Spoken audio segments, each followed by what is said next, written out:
लोकतंत्र का महापर्व आज मध्य प्रदेश में 230 सीटों पर मतदान जारी, वोटर्स कर रहे मतदान।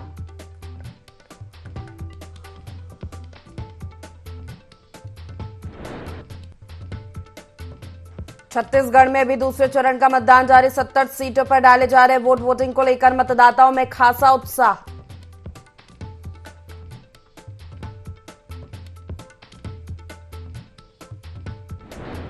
लोकतंत्र का महापर्व आज, सीएम शिवराज ने परिवार के साथ किया मतदान।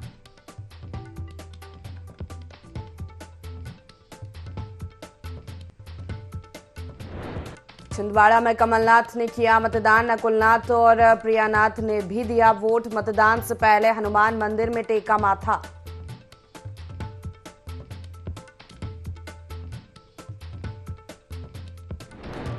गृह एवं जेल मंत्री डॉक्टर नरोत्तम मिश्रा ने दतिया में डाला वोट। बूथ क्रमांक 22 केंद्रीय विद्यालय राजघाट कॉलोनी में किया वोट। वोट डालने से पहले पीताम्बरा पीठ के किए दर्शन।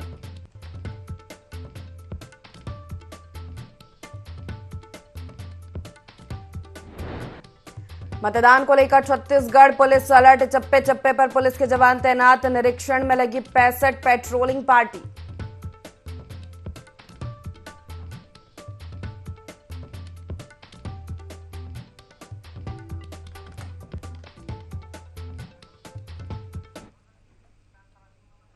नमस्कार, बहुत स्वागत है आपका। IND24 देख रहे हैं आप, मैं हूं आपके साथ प्रिशिता शर्मा। असेंबली कप मध्य प्रदेश छत्तीसगढ़ लोकतंत्र का महापर्व आज सुबह से मतदान हो रहा है। मध्य प्रदेश की 230 विधानसभा सीटों के लिए मतदान जारी है, तो छत्तीसगढ़ में भी दूसरे चरण का मतदान जारी है। छत्तीसगढ़ में 70 सीटों पर वोट डाले जा रहे हैं। वोटिंग को लेकर मतदाताओं में खासा उत्साह देखने को मिल रहा है। 9 बजे तक मध्य प्रदेश में 11.83% मतदान हुआ है, तो वहीं छत्तीसगढ़ में 9 बजे तक की अगर बात की जाए तो 5.71% मतदान हो चुका है। सुरक्षा में पुलिस बल, CRPF, CISF के जवान तैनात है। मतदान केंद्रों पर सेक्टर मजिस्ट्रेट तैनात किए गए हैं।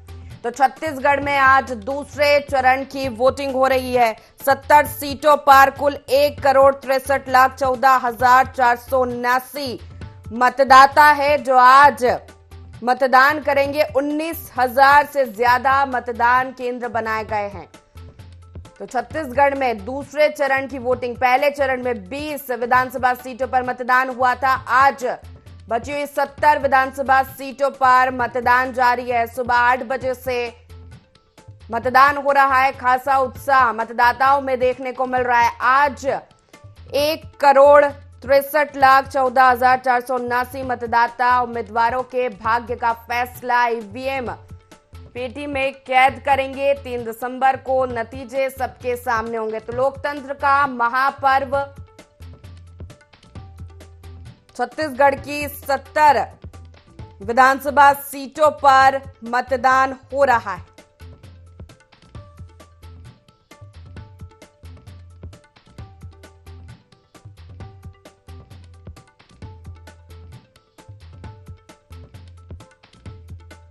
देखिए, छत्तीसगढ़ में 70 विधानसभा सीटों पर आज वोटिंग हो रही है। मुख्य मुकाबले की बात की जाए तो बीजेपी और कांग्रेस में कांटे की टक्कर छत्तीसगढ़ में 70 सीटों पर नजर आ रही है। एक तरफ बीजेपी मोदी की गारंटी लेकर पूरे चुनाव में आगे बढ़ी, तो दूसरी तरफ कांग्रेस की बात की जाए तो भूपेश का भरोसा पूरे विधानसभा चुनाव में दिखाई दिया। वहीं घोषणा पत्रों की बात की जाए, दोनों ही राजनीतिक दलों के लगभग एक जैसे थे, लेकिन सबसे बड़ी बात अगर कांग्रेस की देखी जाए, 2018 में जिस तरह से कर्ज माफी का वादा कांग्रेस ने किया था, इस बार के विधानसभा चुनाव में भी वही देखने को मिला, एक बड़ा वादा, और इसी को मास्टर स्ट्रोक भी बताया जा रहा है इस बार के चुनाव के लिए भी। वहीं बीजेपी की बात की जाए तो बीजेपी मोदी की गारंटी लेकर पूरे चुनाव में नजर आई है। घोषणा पत्र बीजेपी का देखा जाए तो मोदी की गारंटी के साथ ही घोषणा पत्र सबके सामने आया। लगभग वही वादे नजर आए हैं छत्तीसगढ़ में 2018 में नजर आए थे। 70 सीटों पर छत्तीसगढ़ में मतदान हो रहा है। खासा उत्साह मतदाताओं में देखने को मिल रहा है।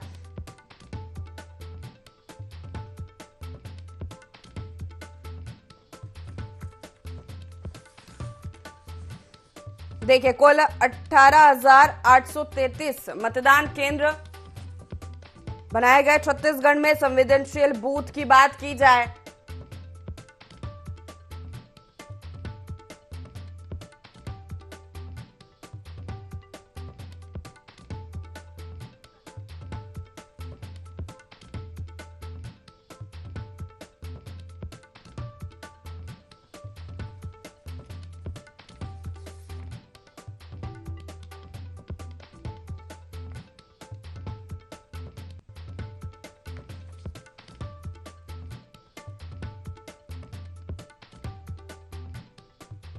तो लोकतंत्र के इस महापर्व में छत्तीसगढ़ में विधानसभा चुनाव की वोटिंग हो रही है। 70 सीटों पर मतदान किया जा रहा है। सुबह 8 बजे से लेकर 5 बजे तक मतदान होगा।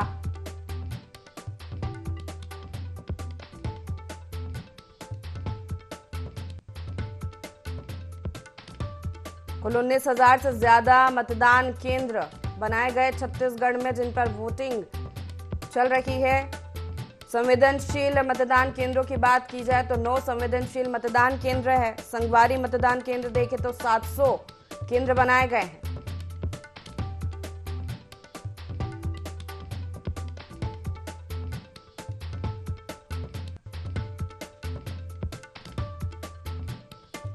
चले तो छत्तीसगढ़ का दंगल है। बीजेपी लगातार मोदी की गारंटी के साथ विधानसभा चुनाव में नजर आई तो कांग्रेस भूपेश का भरोसा लेकर। चलिए इसी पर चर्चा करेंगे। खास मेहमान भी हमारे साथ जुड़ रहे हैं। सबसे पहले छत्तीसगढ़ से हमारे साथ बीजेपी प्रवक्ता तौकीर रजा जुड़ गए। तौकीर जी, बहुत स्वागत है IND24 में आपका।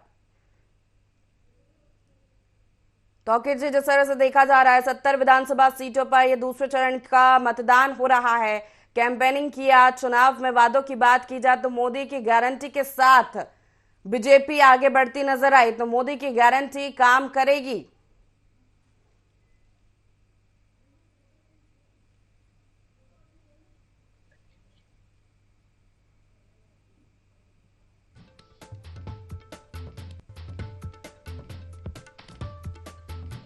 चलिए तौकीर जी से दोबारा जुड़ने की कोशिश करेंगे। तो आपको बता दें छत्तीसगढ़ में दूसरे चरण का मतदान जारी है।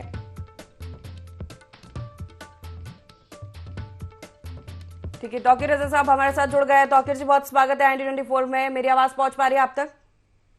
जी जी, नमस्कार। बिल्कुल तौकीर जी, जिस तरह से देखा जाए तो दूसरे चरण का मतदान हो रहा है छत्तीसगढ़ में। मतदाताओं में खासा उत्साह हमने देखा। पहले चरण की जब वोटिंग हुई तब भी देखने को मिला।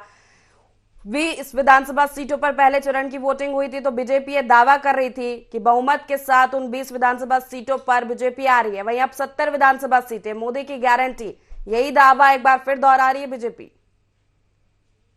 जी बिल्कुल। अभी जो 70 विधानसभा में जो चुनाव हो रहा है उसमें भी मोदी जी की गारंटी का जो हमने जो संकल्प पत्र जारी किया था वो बिल्कुल प्रभावशील है और प्रभाव दिखा रहा है। उसका असर भी देखिए, आप देख रहे हैं, दिखने को मिल रहा है। लोग बढ़ चढ़कर हिस्सा ले रहे हैं और बाकायदा खुल के वीडियो में बोल रहे हैं और सोशल मीडिया में डाल भी रहे हैं कि जो है हम इस बार परिवर्तन हम करके रहेंगे और मोदी जी की गारंटी है, उस पर ही हमने पूरा भरोसा किया है। और इसके कारण से भारतीय जनता पार्टी पुनः यहाँ पर बहुत अच्छे बहुमत के साथ जीतती नजर आ रही है और आने वाले 3 दिसंबर को इसका रिजल्ट मिलेगा और हम बिल्कुल सरकार बनाने जा रहे हैं। चलिए, कांग्रेस से हमारे साथ सुरेंद्र शर्मा जी भी जुड़ रहे हुए। सुरेंद्र जी, बहुत स्वागत है आपका IND24 में। सुरेंद्र जी, मेरी आवाज मिल पा रही है आपको?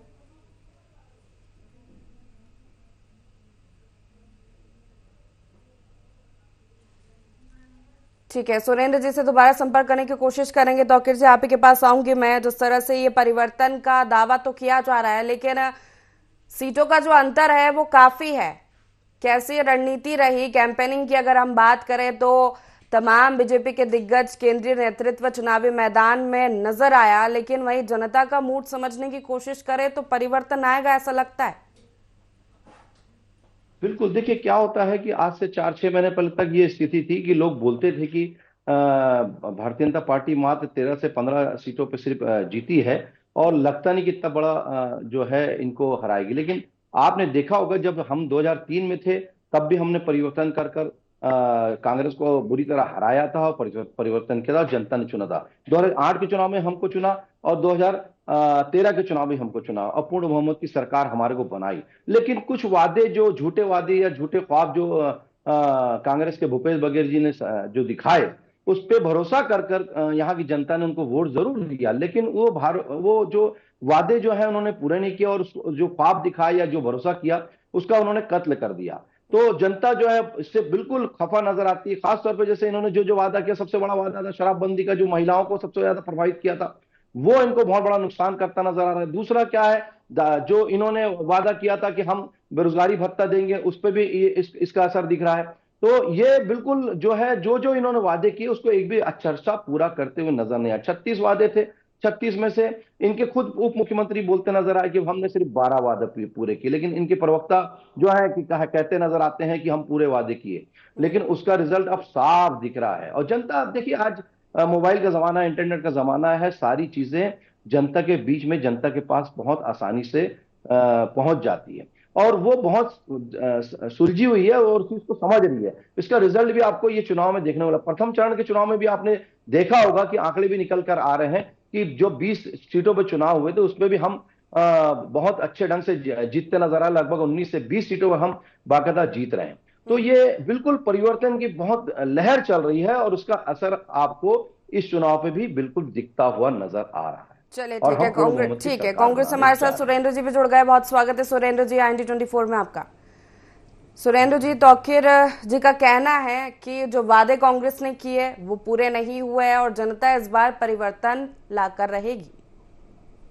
प्रसीता जी, भारतीय जनता पार्टी को तो घोषणा पत्र पर बात करने का नैतिक अधिकार ही नहीं है। जिनके खुद इनके नंबर 1 नेता है मोदी जी, वो जो वादे करते हैं, इनके नंबर 2 नेता है अमित शाह, वो स्वयं उसको कहते हैं जुमला था, चुनाव में भाषण देने का एक तरीका है। तो भारतीय जनता पार्टी में असल संकट तो विश्वसनीयता का है। अब इनके कार्यकर्ता ही, चुनाव के 2 दिन पहले वीडियो वायरल हुआ, बिलासपुर के इनके मंडल अध्यक्ष थे आशीष तिवारी जी, वो कहते हैं कि जिस तरह से भाजपा ने वादा किया था 2014 में 15-15 लाख खाते में आएंगे, वो आ गए। जिस तरह से 100 दिन में महंगाई कम करने का वादा था, जिस तरह से हर साल 2 करोड़ रोजगार देने का वादा था, तो वो उनका कहना था। मैं कोट कर रहा हूं आशीष तिवारी जी को, जो भाजपा के मंडल अध्यक्ष थे बिलासपुर के। वो कहते हैं कि जनता तो समझ गई है। वो भाजपा के कार्यकर्ता और नेताओं से कहते हैं कि तुम भी समझ जाओ भाजपा के जुमलों को। तो छत्तीसगढ़ की जनता इस बात की गवाह है कि भूपेश सरकार ने अपने वादे से ज्यादा किया है। हमने किसानों की कर्ज माफी का वादा किया था 10 दिन में, 2 घंटे नहीं लगे। जो धान का समर्थन मूल्य 2500 रुपए देने का वादा किया था पिछले खरीफ सीजन में, प्रसीता जी 2640 और 2660, पूरे देश में सबसे ज्यादा कीमत यदि कोई पाया है तो वो छत्तीसगढ़ का किसान था। इस बार भी हम कर्ज माफी करेंगे पिछली बार की तर्ज पर। महिला समूहों का कर्ज माफ हमने किया था 12 करोड़ से 70 लाख का, इस बार भी हम उनका कर्ज माफी कहेंगे।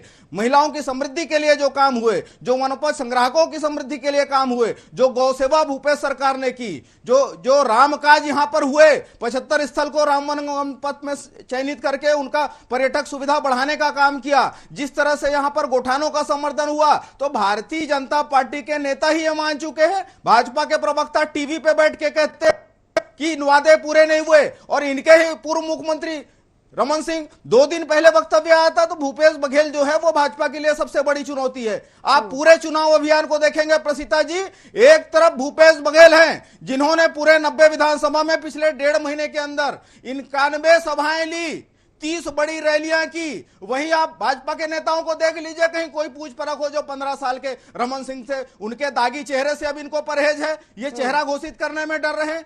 धर्मलाल कौशिक की क्या स्थिति है, इनके नेता प्रतिपक्ष नारायण चंदेल की क्या स्थिति है, वो तो प्रचारक ही नहीं मानते। जिस तरह से धर्मलाल कौशिक को पहले भाजपा अध्यक्ष पद से हटाया, फिर नेता प्रतिपक्ष से हटाया, अब उनकी क्या स्थिति है। अरुण साव जी से की क्या स्थिति है। छत्तीसगढ़ में पूरे चुनाव की कमान अमित शाह, नरेंद्र मोदी, ओम माथुर, मनसुख मंडाविया, तो स्थानीय नेताओं और कलाकारों जो कार्यकर्ता हैं उनको ये चुनाव अभियान से दूर रखते हैं। कमल छाप के प्रमुख प्रचारक की भूमिका में तो यहाँ ईडी और आईटी है 3 साल से।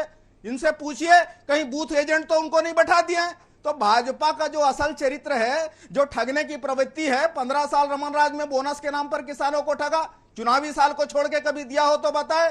बेरोजगारों को चले ठीक है, इसका जवाब मैं लूंगी तौकीर जी से।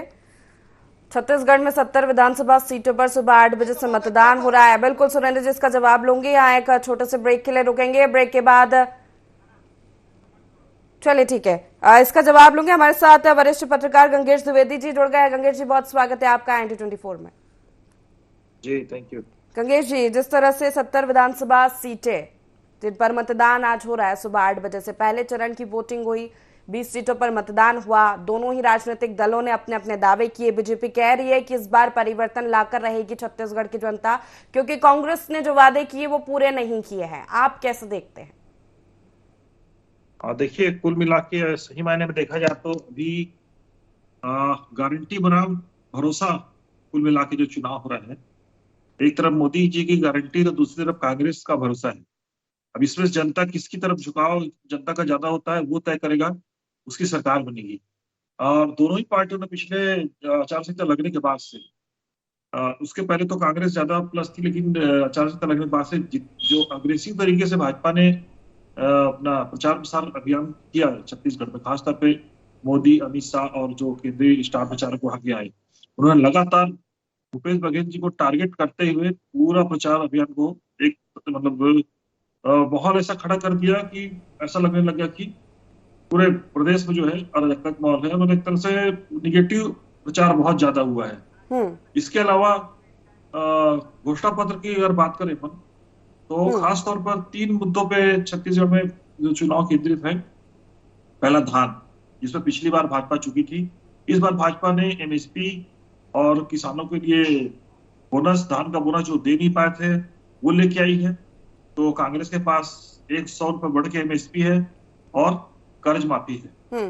महिलाओं के लिए दोनों ने बड़ी बड़ी घोषणाएं की हैं। एक जगह कांग्रेस चुकी थी, मातारी वंदन योजना 12,000 रुपए प्रति साल महिलाओं को देने की योजना थी, तो भूपेश बघेल जी ने गृह लक्ष्मी योजना लाके उसको भी काउंटर कर दिया। तो इस तरह देखें, तीसरा यूथ वर्ग के लिए जो एक नए वोटर्स और जो नए युवा वर्ग है, दोनों ही बड़ी बड़ी घोषणाएं लेकर आए हैं, रोजगार को लेकर, शिक्षा को लेकर, इस तरह की घोषणाएं। तो एक तरह से देखा जाए तो पूरे यहाँ पर मुद्दों की रेस लगी रही लगातार। पहली बार अपना हम छत्तीसगढ़ में हमने देखा है कि घोषणा पत्र से अलग दोनों ही पार्टियां लगातार, कांग्रेस तो शुरू से ही 17 घोषणा पत्र आने के पहले 17 घोषणाएं पहले कर दी थी कांग्रेस। उसके बाद भाजपा घोषणा पत्र आया, कांग्रेस की घोषणाएं जारी रही, और उसके बाद भाजपा से भी घोषणाएं उसके काउंटर में आती रही। तो एक तरह से घोषणा की रेस लगी रही दोनों पार्टियों में। लेकिन इन सब के बीच जो है वोटर जो है इन दो चीजों पे तय करेगा, और वोटर साइलेंट है। मुझे ऐसा लगता है वोटर एकदम से अपना रिएक्शन अभी नहीं दिखा रखे, जो हम लोग घूम के देखा है जी। वो साइलेंट है, और छत्तीसगढ़ का वोटर साइलेंट ही रहता है और मन बना के अपने हिसाब से वोटिंग करता है। इसलिए वो समझना बहुत कठिन रहता है कि वो किस तरफ इस बार रूट किस तरफ बैठेगा। तो पिछली बार का भी जो परिणाम आया था प्रत्याशित था। इस बार में जिस तरह से चीजें हैं उसको लेकर वोटर साइलेंट है, और वो अपने हिसाब से मत करेगा। बिल्कुल। और दोनों में से एक चीज तय होगी, या तो भूपेश का भरोसा चलेगा या मोदी की गारंटी। ये बात है। बिल्कुल तौकीर जी, आपके पास आऊंगी। वोटर साइलेंट है, ठीक है, लेकिन जिस तरह आप दावा कर रहे हैं बीजेपी का जो कॉन्फिडेंस है कि बिल्कुल परिवर्तन आएगा, बहुमत के साथ बीजेपी की सरकार आएगी, तो ये बिल्कुल जानना चाहूंगी कि पिछले 5 साल में ऐसा क्या हो गया? देखिए, पिछले 5 साल में जो मैंने बताया कि सबसे ज्यादा इन्होंने जो ख्वाब दिखाए उसको तोड़ दिया। इन्होंने जो भरोसा जताने के लिए जो बड़े बड़े ड्रीम लाए, बड़े बड़े घोषणाएं की, लेकिन उसमें एक भी पूरा नहीं किया। ये सबसे बड़ा धोखा किया और कत्ल किया भरोसे का। तीसरी बात, तीसरी सबसे बड़ी चीज है जो इन्होंने कई घोटाले किए, एक नहीं कई। ऐसा कोई योजना नहीं है सरकार की जिसमें इन्होंने घोटाले का एक भी जगह छोड़ा हो। अब आपने देखा होगा इनके नेता और इनके साथ साथ IAS अधिकारी जैसे लोग अंदर गए हैं, और उसका नतीजा भी इनको भुगतने मिल रहा है। आप चाहे रेत घोटाला लीजिए, चाहे कोयला घोटाला लीजिए, चाहे गौठान जैसी गौ माता की जगह में इन्होंने घोटाला किया। तो गौठान घोटाला हो गया, सीमेंट घोटाला हो गया, कोयला घोटाला हो गया, रेत घोटाला, और इनके ही जो अभी वर्तमान में मंत्री है और पूर्व अध्यक्ष मोहन मरकाम जी ने DMF घोटाला उजागर किया, तो उसको भी इन्होंने नहीं माना। जयसिंह अग्रवाल ने रीनू साहू के खिलाफ बताया था कि ये घोटालेबाज हैं, तो भी नहीं माना, लेकिन आज वो रानू साहू जो है वो आज ईडी के ने उसको क्या किया इससे समझ में आता है। इनके नेता और इनके सुपर सीएम सौम्य चौरसी जैसी लोग अंदर हैं और ये बात करते हैं कि हमने पूरे वादे पूरे किए। अरे भाई साहब, आपने कौन से वादे किए? 5 तो 7 तो उद्घाटन करके जो करे होंगे और उसको पूरा अमली जामा पहनाकर जमीन स्तर तक अगर वो योजना आज तक काम कर रही हो, जरा ये बता दीजिए। सिर्फ बोलने से कुछ नहीं होता, विज्ञापन करने से कुछ नहीं होता, ढिंडोरा पिटने से कुछ नहीं होता। आपने एक भी जमीन स्तर पे काम नहीं किया, इसका खामियाजा आपको खुद भुगतना पड़ रहा है और जनता भी इस चीज को जान गई है। इसी कारण से सारी दूसरी बात हमने जो ठीक है, तो फिर 2018 में क्या हो गया था? 2018 में क्या हो गया था जो सिरे से नकार दिया छत्तीसगढ़ की जनता ने बीजेपी को? देखिए, सबसे बड़ी चीज है कि कहीं ना कहीं छोटा सा हमारे को भी कहीं ना कहीं एंटी इनकम्बेंसी का तीन कार्यकाल हमने जीता था, 3 कार्यकाल हमारा रहा था, तो उसका वे में भी कहीं ना कहीं एंटी इनकम्बेंसी हावी हो जाती। हो सकता है कि एक मामला था। दूसरा मामला जो सबसे बड़ा था कि शराबबंदी का इन्होंने जो सबसे बड़ा वादा किया था, 12% महिला वोटर जो है इनकी तरफ आकर्षित होकर वोट दे बैठी थी, लेकिन उन्होंने आज तक उसको वादा पूरा नहीं किया और आज तक उसमें समिति बना के झूठे जो है ढकोसले करते रहे। तो उसका नतीजा भी जो है आज वो 12% की जगह हमको लगभग 18 से 20% महिला वोटर हमारी तरफ आकर्षित है, क्योंकि जो वादा किया था वो उन्होंने पूरा नहीं किया। दूसरी बात, महिलाओं के लिए जो हमने अभी शराबबंदी का वादा तो आपने भी नहीं किया ना। हमने प्रति महिला 1000 रुपए देने की कोशिश की। शराबबंदी का वादा तो बीजेपी ने तो नहीं किया ना। नहीं, उससे कोई फर्क नहीं पड़ता, वादा किया नहीं, लेकिन इन्होंने वादा किया, उस पे इन्होंने वादे को पूरा नहीं किया। देखिए, सबसे बड़ी चीज होती है, मैंने अगर वादा किया, मैं उसको पूरा कर रहा हूं या नहीं कर रहा हूं, जनता उसको देखती है। हमने जो वादा किया हमने उसको अच्छा पूरा किया। किसी कारण से हमने जो वादे पूरे नहीं किए थे, हमने अभी भी उस घोषणा में किए कि हम अभी अगले जो पिछली बार जो 2 वर्ष का बोनस नहीं दिया था, हम अभी वादा कर रहे हैं। इन्होंने तो समर्थन मूल्य की बात करो, 4 किस्तों में दिया, अभी तक कई के खाते में पहुंचा नहीं है। और बात करते हैं कि हम किसान को कर्ज माफी कर रहे हैं, अभी तक ये घोषित पिछली बार का भी नहीं करे ना, अभी घोषित करें कि अल्पकालीन करें, मध्यकालीन करें या दीर्घकालीन करें, इन्होंने कभी अभी तक नहीं बताया। नेशनल बैंक के जो बेचारे कर्जदार हैं वो क्या करेंगे, मध्यकालीन जो है वो बैंक के जो कर्जदार है वो क्या करेंगे? आपने कुछ नहीं किया, सिर्फ ये दिखाने के लिए करा कि हम कर्ज माफ कर रहे हैं, लेकिन पिछला कर्ज देख लीजिए, पिछले कहीं इन्होंने जो कर्ज माफ किया था, घोषणा करी थी, उसका भी अभी तक अच्छा उनका माफ नहीं किया और अभी तक पैसा उनका। चलिए ठीक है, सुरेंद्र जी से इसका जवाब ले लेते हैं। सुरेंद्र जी, जनता ही उखाड़ फेंकने को तैयार बैठी। चलिए ठीक है, सुरेंद्र जी से इसका जवाब ले लेते हैं।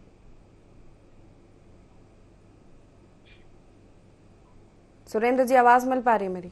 जी प्रसीता जी, भारतीय जनता पार्टी के राजनीतिक पाखंड को छत्तीसगढ़ की जनता समझ चुकी है। भूपेश पर भरोसा बरकरार है और इस बार तो 75 पार की सरकार बनेगी, कांग्रेस की सरकार बनेगी। जिस तरह से भाजपा के अलग अलग नेता अलग अलग दावे करते हैं, पूर्व मुख्यमंत्री रमन सिंह कहते हैं 19 वादे पूरे हुए हैं। कांग्रेस पार्टी ने बाकायदा पत्रकार वार्ता लेकर 34 वादों की जो सूची जारी की थी, एक एक बिंदु पर चर्चा हुआ था। लेकिन ये भारतीय जनता पार्टी के नेता जिस प्रकार से ये पूरा चुनाव अभियान, प्रसिद्ध जी आप देखेंगे तो भाजपा पूरी तरह से नकारात्मक मोड पर रही है। ये आकंठ भ्रष्टाचार में डूबे भाजपाई तथ्यहीन आरोप कांग्रेस पर लगाते हैं। भाजपा के नेता षड्यंत्र रचते हैं और उस पटकथा लिखी जाती है, उसे ईडी जारी करती है। जिस तरह से आपको याद होगा प्रसीता जी, 4 दिन पहले वीडियो वायरल हुआ था भाजपा के प्रत्याशी वैशाली नगर से जो चुनाव लड़ रहे रिकेश सेन, देश के गृह मंत्री अमित शाह को पैसा पहुंचाने का उनका स्वीकारोक्ति है वीडियो में। बताए ईडी जांच करेगी, बताए रमन सिंह के खिलाफ 2 मामले हैं ईडी में, आय से अधिक संपत्ति का मामला और नान घोटाले का मामला, जिसमें नागपुर, लखनऊ और दिल्ली तक पैसे पहुंचाए गए। कौन थी मैडम सीएम? ऐश्वर्या रेसिडेंसी किसका पता था? और जिस तरह से पनामा और अगस्ता के मामलों में सीएम पूर्व मुख्यमंत्री रमन सिंह के सांसद पुत्र का नाम आया था, क्या वो मनी लॉन्ड्रिंग नहीं है? भाजपा के शासनकाल में 6,500 करोड़ की राशि चीट फंड कंपनियों को बसाकर ये भाजपाई कमीशन खोरी के लालच में लुटवाए, क्या वो मनी लॉन्ड्रिंग नहीं है? तो भाजपा के नकारात्मक राजनीति के लिए छत्तीसगढ़ में कोई जमीन तैयार नहीं है। छत्तीसगढ़ की जनता ऐसे मुद्दों पर विश्वास नहीं करती। मूल बात जो वरिष्ठ पत्रकार गंगेश जी ने कही, छत्तीसगढ़ का किसान आज देश में सबसे समृद्ध है, सबसे ज्यादा कीमत पा रहा है। जिस तर्ज पर हमने कर्ज माफी की थी, हमने तो कहा ना, जो वादा हमने 2018 के चुनाव के बाद निभाए, जो पहली कैबिनेट में जो कर्ज माफी पर फैसला हुआ था, उसी तर्ज पर जो 9,270 करोड़ की कर्ज माफी किसानों की हुई थी, उसके बाद 450 करोड़ का सिंचाई कर माफ हुआ था। जिस तरह से 8.5 लाख कृषि पंपों को निःशुल्क बिजली दी जा रही है, तो किसानों की समृद्धि, गौपालकों की समृद्धि, वनोपज संग्राहकों की और महिला समूह जो गोठान समूह के माध्यम से काम कर रहे हैं, जो 2,47,000 महिला समूहों के माध्यम से 27 लाख महिलाएं हमारी बहन बेटियां जो समृद्ध हुई है, उस तर्ज पर उस सामाजिक न्याय की व्यवस्था को, उस आर्थिक, सामाजिक और सांस्कृतिक समृद्धि को आगे बढ़ाने के लिए भूपेश पर एक बार फिर से भरोसा जो बरकरार रहेगा, उसमें आम जनता का यह नारा है, बदलाव तो 2024 में होगा केंद्र की मोदी सरकार को बदलकर। जो बोनस पर अड़ंगे लगाती है, जो उसना अरवा का भेद करके सेंट्रल पुल की चावल खरीदी में अड़ंगा लगाती है, जो 68,000 से ज्यादा छत्तीसगढ़ से गुजरने वाली ट्रेनों को कैंसिल करती है, जो 35,000 करोड़ उर्वरक की सब्सिडी में कटौती करती है, जो बारदाना देने में नानुकुर करती है, जो अलग अलग तरीके से छत्तीसगढ़ के लोगों को प्रताड़ित करती है, शोषित करती है, पीड़ित रखती है, जो उपेक्षा करती है छत्तीसगढ़ का। जब लेने की बारी आती है, छत्तीसगढ़ से लेते हैं पिछले 5 साल में 4,61,000 करोड़, और जब देने की बारी आती है तो एहसान जताकर देते हैं मात्र 1,37,000 करोड़। तो 1/3 से ज्यादा देकर एहसान जताने वाले भाजपाइयों को लोकसभा चुनाव में जनता जवाब देगी। और आज के इस चुनाव में आज जो 70 सीटों पर आज मतदान हो रहा है, प्रसीता जी, बेहद उत्साह है। भूपेश सरकार कर भरोसा बरकरार है, और इस बार 75 पार से कांग्रेस की सरकार बनाने के लिए जनता जो है इसी क्षण का इंतजार कर रही थी। भारतीय जनता पार्टी के झूठ और फरेब के झांसे पे नहीं आने वाली। भूपेश का भरोसा चलेगा कि मोदी की गारंटी आज जनता बोलेगी, ईवीएम में इसका फैसला कैद हो जाएगा, नतीजे 3 दिसंबर को आएंगे। बहुत शुक्रिया आप तीनों मेहमानों का हमारे साथ जुड़ने के लिए, इस चर्चा में शामिल होने के लिए। तो लोकतंत्र का महापर्व आज छत्तीसगढ़ में दूसरे चरण की वोटिंग हो रही है। 70 सीटों पर खासा उत्साह के साथ मतदाता मतदान केंद्र पहुंचकर वोटिंग कर रहे हैं। रुकते एक छोटे से ब्रेक के लिए, जल्द लौटेंगे, बने रहिए IND24 के साथ।